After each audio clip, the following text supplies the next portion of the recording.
Music by Maheshta studio. Deoghar जाके जल ढरबू तबे ना फल पैबू।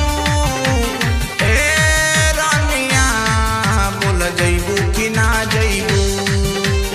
ए रानिया बोल जइबू कि ना जइबू। देवघर जाके जल ढरबू तबे ना फल पैबू। देवघर जाके जल ढरबू तबे ना फल पैबू।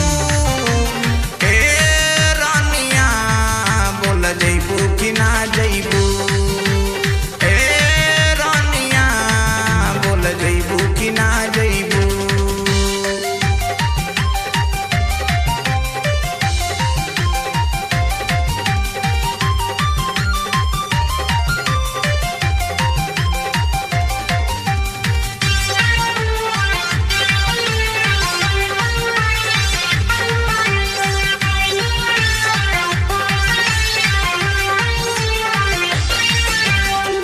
बारह महीनावा पर आइल बा सवानावा।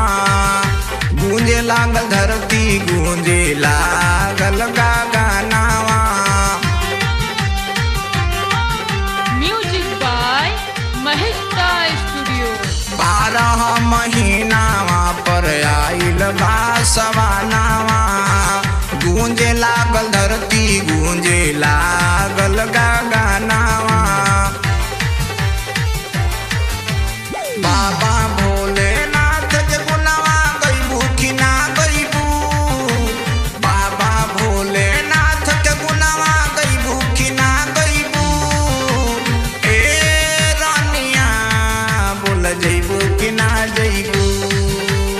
ए रानिया बोल जइबू कि ना जइबू।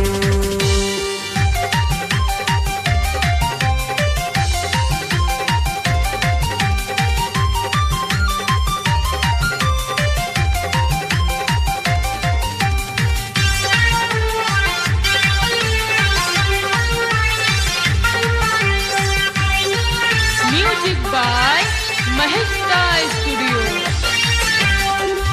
देवघर जाके कल शिव के दर्शनवा। मनावा के पूरा होई सोचल सपनावा।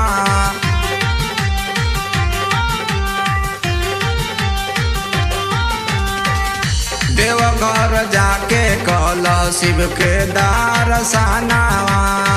मानवा के पूरा होई सोचला सपनावा। बाबा के प्रसादी बोल खइबू कि ना खइबू। बाबा के प्रसादी बोल खइबू कि ना खइबू। ए रानिया बोल जइबू कि ना जइबू। ए रानिया बोल जइबू कि ना जइबू।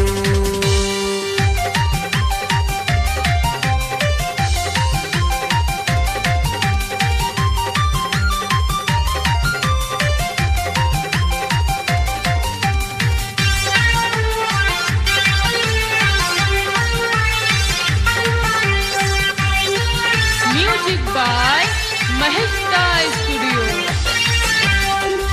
कहले योगेंद्र बाबा हुए बा